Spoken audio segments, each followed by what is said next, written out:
안녕하세요. 하루 필수 말씀 충전 하필 큐티 조정환입니다. 오늘 함께 나눌 하나님 말씀은 출애굽기 2장 1절에서 10절 말씀입니다. 함께 읽으면서 묵상하시죠. 레위 가문의 한 남자가 레위 가문의 한 여자를 아내로 맞이하였다라고 이렇게 이야기를 하고 있어요. 지금 이 구절에서는 누구인지 등장을 하지 않죠. 우리가 이제 후에 이 여자가 요게벳이라고 하는 이름이라는 것을 알고 아므람이라는 것을 알게 되는데, 이제 이 장면 자체에서는 이 두 사람에게 어떠한 인물인지에 대해서도 가리고 있는 것을 우리가 발견하게 돼요. 그러니까 이 장면에서 지금 하나님의 어떤 직접적인 일하심도 감추어져 있고, 그리고 어떤 이 부모님에 대한 인물도 지금 가리워져 있는 것을 우리가 보게 됩니다. 이것이 이제 의도하는 바가 있었을 텐데 그것을 한번 생각을 해봤으면 좋겠어요. 그 여자가 임신하여 아들을 낳았는데 그 아이가 하도 잘생겨서 남이 모르게 석 달 동안 길렀다라고 이렇게 되어져 있어요. 근데 여기서 이제 잘생겼다라고 하는 이 말이 이제 우리가 생각을 하기에 너무 잘생겨서 죽이기에 너무 아까워서 이 아이를 살려두었다 이렇게 생각을 하는 게 이제 좀 의문스러운데, 이 잘생기다라고 하는 이 단어가 이제 좋다라고 하는 히브리어 단어에 이 토브라고 하는 단어가 되어져 있어요. 이 토브라고 하는 말은 하나님께서 천지를 창조하셨을 때에 모든 것이 다 좋았다라고 할 때에 이 토브라고 하는 단어를 씁니다. 그러니까 이 잘생겼다라고 하는 말은 이 아이가 참 좋았다, 보기에 좋았다라고 하는 그런 말이에요. 그러니까 하나님께서 천지를 창조하셨을 때의 그 좋았던 감정을 이 아이가 이제 좋았다라고 하는 그것으로 지금 연결되고 있는 것을 보게 됩니다. 그런데 이 아이를 숨길 수가 없어서 갈대 상자 하나를 구하여다가 역청과 송진을 바르게 되는데, 이 장면은 이제 또 창세기에서 등장했던 갈대 상자라고 하는 이 갈대 상자가 이제 방주하고 똑같은 단어로 되어져 있어요. 방주. 그러니까 지금 이 잘생겼다라고 하는 말은 토브로서 하나님이 지으시기에 이제 지으신 창조물의 좋았다라고 하는 그 표현이고, 갈대 상자를 구하여다가 역청과 송진을 바르는 것은 방주에 이제 하나님께서 바르라고 명령하셨던 그거예요. 그러니까 이 명백하게 지금 이 장면은 창세기에서 등장했던 하나님의 창조와 그리고 이 파괴적인 질서 가운데에서 방주를 통하여서 구원하시는 그 하나님의 역사를 우리가 생각나게 하게 되는 거죠. 거기에 이제 강가의 갈대 사이에 놓아두었다라고 그렇게 이야기를 하는데, 이 홍해의 이 직접적인 이름이 갈대바다라고 하는 그런 이름을 가지고 있어요. 그러니까 지금 홍해에 이 갈대 상자 방주가 놓여지면서 이 하나님이 보시기에 좋았다라고 했던 그 보시기 좋은 그 아들을 놓음으로써 이 구원의 작업들이 지금 시작되고 있는 어떤 그런 이미지를 우리가 발견을 하게 됩니다.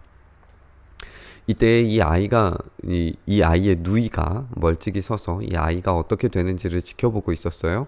직접 그 일들을 하지는 않았지만 어떻게 보면 이 갈대 상자에 놓았다라고 하는 것이 직접적으로 아이를 죽이지는 않았지만 수동적으로는 이 아이가 죽게 두는 그런 상황일 수 있습니다. 그냥 두게 되면 물에 빠지거나 아니면 뭐 악어들이 온다거나 뭐 여러 가지 상황이 있을 수 있겠죠. 뭐 이게 물론 애니메이션에 나오는 것처럼 그런 방식으로 막 떠내려가고 흘러가고 뭐 이런 게 아니라 갈대 사이에 놓아둔 것이시기는 하지만, 이제 그럼에도 불구하고 이게 간접적인 어떤 그 아이를 죽게 두는 그런 상황일 수 있는데, 그 아이의 누이가 이제 멀찍이 이 아이가 어떻게 되는지에 대해서 지금 지켜보고 있다는 말이에요. 그런데 마침 바로의 딸이 목욕을 하려고 강으로 내려왔어요.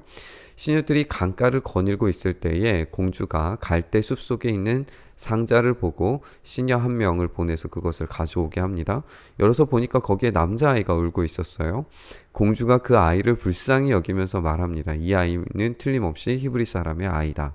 왜냐하면 이제 이렇게 간접적으로 죽이려고 하는 어떤 그런 시도들이 아마 많이 있었겠죠.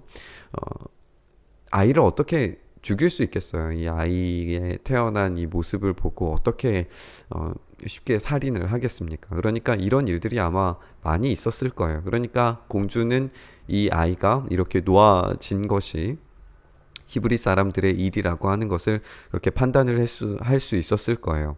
그 아이의 누이가 바로의 딸에게 말합니다. 제가 가서 히브리 여인 가운데서 아기에게 젖을 먹일 유모를 데려다 드릴까요? 라고 그렇게 이야기를 합니다. 굉장히 이제 적극적으로 일하고 있는 것을 보게 되죠. 공주는 아이를 불쌍히 여기고 이 아이의 누이도 가서 히브리 여인 가운데에서 유모를 데리고 올까요? 라고 이렇게 이야기를 하면서 여기에 그 어느 곳에서도 하나님께서 그 사람을 보냈거나 그 사람을 만나게 했거나 뭐 이런 것들이 직접 기록되지 않았어도 이 바로의 딸과 그 아이 모세의 누이를 통하여서 이 일들이 지금 진행되고 있는 것을 우리가 보게 됩니다. 바로의 딸이 대답을 해요. 그래, 어서 데리고 오너라. 소녀가 가서 그 아이의 어머니, 그러니까 모세의 어머니를 불러오는 거죠. 바로의 딸이 그에게 말합니다. 이 아이를 데리고 가서 나를 대신하여서 젖을 먹여다오. 그렇게 하면 내가 너에게 싹쓸 주겠다. 그래서 그 여인은, 그러니까 모세의 어머니죠. 어머니는 아이를 데리고 가서 젖을 먹이게 됩니다. 그리고 이 일이 다 지나고 난 다음에, 다 자라고 난 다음에 그 여인이, 어머니가, 이 모세의 어머니가 그 아이 모세를 바로의 딸에게 데려다 주니까 공주는, 이 바로의 딸이죠. 공주는 이 아이를 양자로 삼게 됩니다. 공주는 내가 그를 물에서 건졌다라고 하면서 그 이름을 모세라고 짓습니다. 여기서도 어떻게 보면 언어 유희가 나오는 거죠. 공주는 물에서 이 아이를 건져내었고 모세는 이제 물에서 백성들을 구원할 자가 될 겁니다. 그러니까 이런 상황 가운데에서 지금 이 뭐 물에서 건졌다라고 하는 이 건지다라고 하는 단어조차도 이 모세라고 하는 이 말과 이제 어원이 비슷한 단어로 되어져 있는데, 이 모든 상황 가운데에서 지금 우리가 읽었듯이 하나님의 이름이 등장하지 않지만 그 모든 상황 가운데 지금 창세기의 과정들이 우리가 생각이 나고 물에서 건짐을 받게 되는 새로운 질서를 만들어내시는 하나님의 그 과정이 창세기에 기록되었던 것처럼 오늘 이 모세에도 그런 일들을 하게 되리라고 하는 기대를 여기에서 가지게 됩니다. 우리는 때로 하나님께서 우리의 삶 가운데 보이지 않는다라고 그렇게 생각할 때가 있습니다. 하나님이 내 삶 가운데 어디에 계시는지, 나의 이 고통과 어려움 가운데 어디에서 무엇을 하고 계시는지 우리가 알기 참 힘들 때가 많이 있어요. 오늘 이 본문에서 그 어디에도 하나님의 이름이나 하나님의 직접적인 일하심이나 명령들이 등장하지 않지만 그 삶을 최선을 다해서 살아가려고 했던 사람들, 그리고 하나님의 창조의 그 아름다움의 그 좋음을 이 아이를 통하여 발견했던 사람들, 그리고 물속에서 건지는 어떤 그런 작업들이 앞으로 일어나게 될 하나님의 그 위대하고 거대한 역사 속에 아주 중요한 이미지를 만들어낸다는 어떤 그런 사실들을 우리가 발견했을 때에 어떻게 보면 우리의 최선의 삶 가운데에서 이미 하나님께서는 역사를 시작하고 그것을 통하여서 하나님의 일들을 만들어 가신다는 사실을 우리가 발견하게 되는 것 같습니다. 오늘 이 말씀 속에서 정말 그 위기의 시대잖아요. 아이들이 다 죽어나가고 공주가 이 갈대 상자를 보고 그 아이에 있는 아기를 발견한 것 자체로도 이미 이 아이는 히브리 아이다라고 그렇게 인식할 정도로 어떤 그런 상황들이 많았었을 가능성을 우리가 생각을 해본다면, 그런 위기의 시기 속에서도 하나님께서는 그 자기 백성을 구원하시기를 포기하지 않으시고 각각의 사람들의 그 숨겨진 그 이면들 속에서 하나님의 일들을 만들어 가신다라고 하는 것을 우리가 보게 됩니다. 그리고 우리가 이제 레위 사람과 그리고 레위 사람의 어떤 딸, 이런 표현들을 통하여서 이제 레위라고 하는 지파에 우리가 좀 이름을 생각을 하게 되는데, 레위는 사실상 이제 시몬과 함께 이 야곱으로부터 저주를 받았던 사람이잖아요. 이제 찢겨지리라라고 하는 그런 저주를 받았던 사람인데, 이제 이 레위라고 하는 사람이 이 구원의 작업에 하나님께서 사용을 하시면서 제사적인 용도로서 백성들 가운데 가운데서 자기 땅이 없이 찢어지게 되고 흩어지게 될 거예요. 그러나 그 제사장의 그 흩어짐과 찢겨짐으로 인하여서 그 민족이 참된 제사, 우리가 어제도 함께 잠깐 나누었지만 어디서부터의 출애굽이 아니라 어떻게 하면 출애굽을 삶으로 완성시켜 나갈 건지에 대한 관심이 출애굽에 훨씬 더 많다는 것을 우리가 기억했을 때에 이 찢겨짐을 통하여서, 이 레위 민족의 찢겨짐을 통하여서, 찢어지고 흩어짐을 통하여서 이 백성들이 어떻게 하나님을 예배하는 민족이 될 것인지에 대한 이야기로 이제 앞으로 흘러가게 될 거란 말이에요.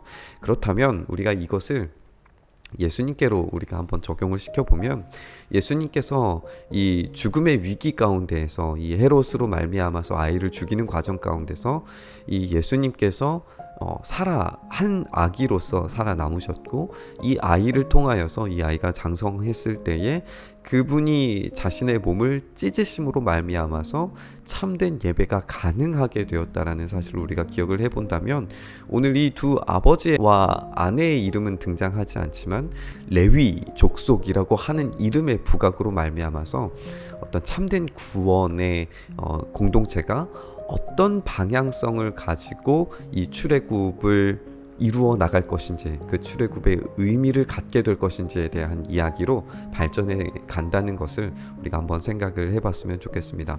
오늘 이 말씀 함께 묵상하시면서 우리의 삶 가운데 보이지 않지만 여전히 일하시고 우리의 삶을 만들어 가시는 우리 하나님을, 그리고 최종적으로는 자기를 찢으심으로 말미암아서 우리를 구원하시는 이 놀라운 하나님의 거대한 구원의 역사를 우리가 한번 묵상하면서 오늘 기도의 자리로 함께 나아갔으면 좋겠습니다. 주님, 우리에게 주신 그 놀라운 구원의 거대한 역사를 우리가 보기를 소망합니다. 우리의 개인의 삶 속에 하나님의 일하심이 보이지 않고 우리가 저주받은 존재 같고 우리의 삶이 해결되지 않고 풀리지 않는 그런 삶의 모습 가운데 있어도 우리의 삶의 곳곳에서 순간순간마다 최선의 노력을 다할 때에 하나님의 놀라운 은혜의 역사가 일어난다는 사실을 우리가 생각하고 묵상합니다. 오늘 우리의 삶 속에서 최선으로 살아가기 시작할 때에 하나님께서 부어주시는 그 놀라운 은혜를 우리가 경험하게 하시고, 우리 주님이 자기를 나누시고 찢으셔서 그 위대한 구원의 역사 가운데 우리를 초대하셨다는 사실을 우리가 기억하고 붙잡으면서 우리의 삶 가운데 우리의 최선의 노력을 통하여서 하나님 아버지의 그 놀라운 다스리심 안에 우리가 온전히 들어갈 수 있도록 역사하여 주시옵소서. 그렇게 우리 삶을 붙드시고 인도하시기를 간절히 소망하며 우리 주님 예수 그리스도의 이름으로 기도드리옵나이다. 아멘. 오늘 부딪힌 말씀 가지고 함께 기도의 자리로 나아가시죠.